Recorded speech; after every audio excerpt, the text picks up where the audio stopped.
In fairness, masarap siya. In a pan or skillet, we need 65 grams of butter. So once the butter is melted, we are gonna add 230 grams of marshmallow. If you have, so we're gonna wait until the marshmallow are melted. And then we're gonna turn up the heat. After this is in a low heat lang, okay? So we will not burning our marshmallow.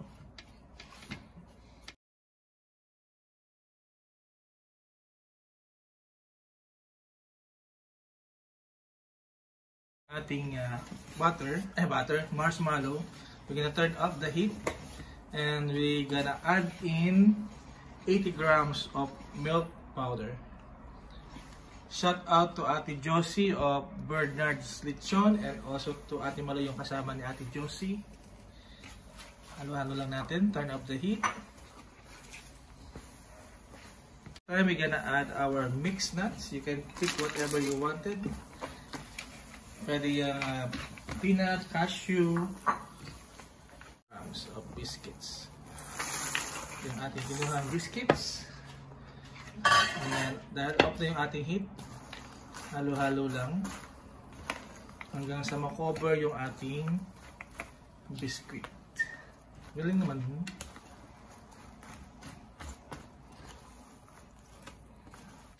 Make sure na coated yung ating biscuit and then natin na siya ating patigasin uli.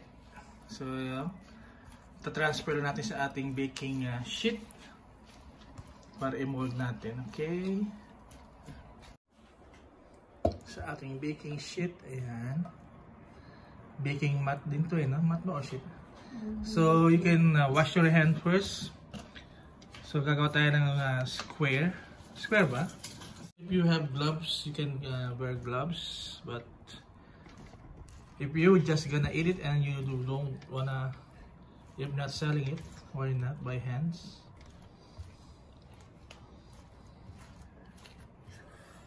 Nainit.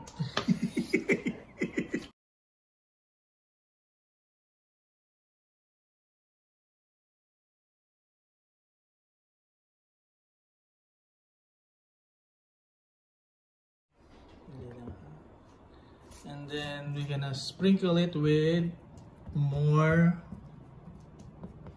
powdered milk. And then we're gonna set it aside para mag-cool down.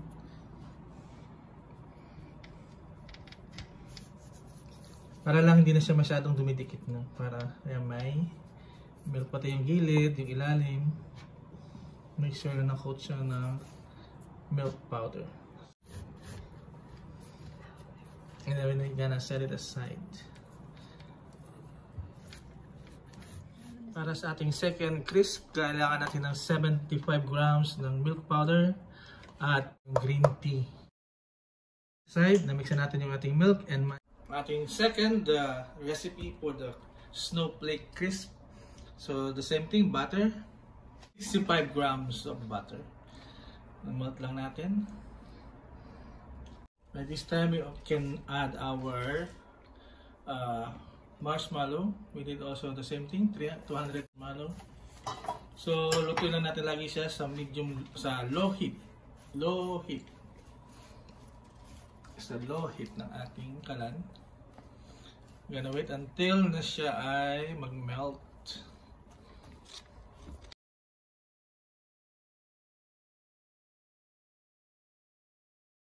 Combine. And shout out ulit kay Ate Josie ng Bernard's Lechon. Kung gusto nyo mag-order ng lechon, you can visit their store at Queen Street West. Thanks nga pala Ate Josie sa libreng chicharon.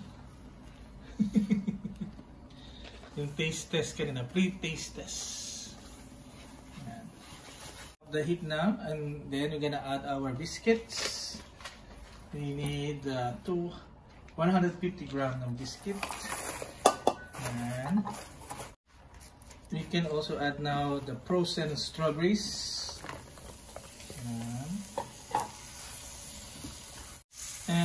our peanuts. You can crush the peanut or you can make, put it full or full.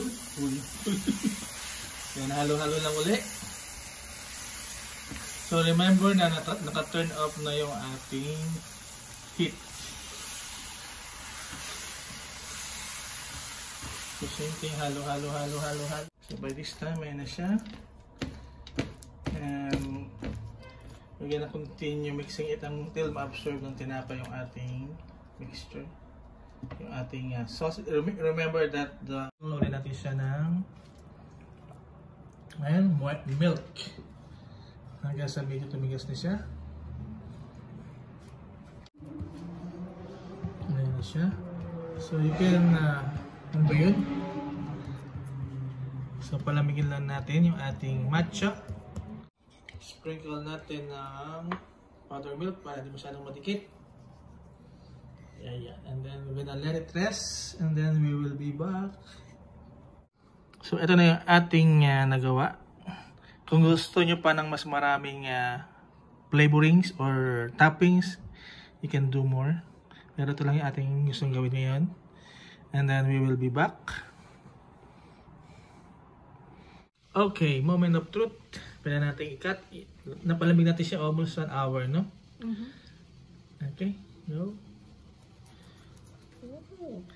Matigas kasi gawa ng may nuts. Let's see. Ito na siya. Let's see. Ayan, may kulay. So kung gusto niyo mas colorful, pwede niyo gamitin na iba pang may kulay na nuts or fruits. Yan ang ating isa. Then ito yung ating matcha with strawberry. Tigas din, no? Kasi pag umano yung ayan na siya. Yan. Ready to eat na yan. And then cut lang natin into squares.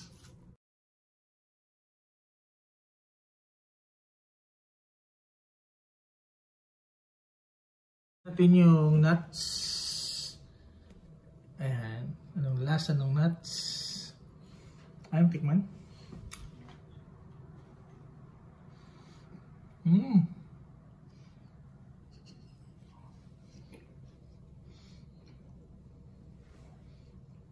Ang flavor yan, halo-halo. Mas makunat-kunat yung Mahap naman siya, no?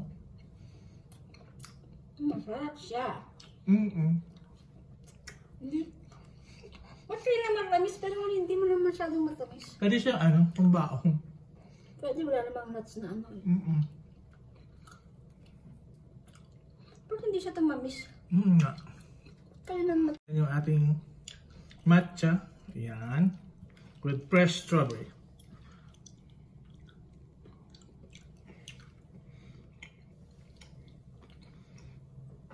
Yung texture niya, masarap. Hindi siya masyadong makunat.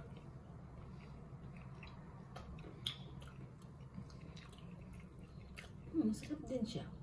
Yung matcha. The matcha, andun yung matcha. Sarap siya, Siya pa nga. At hindi lang siya matamis niya. Sarap.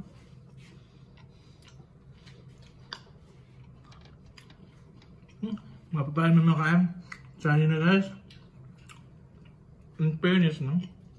Ano yung kanya? Maano yung kanya.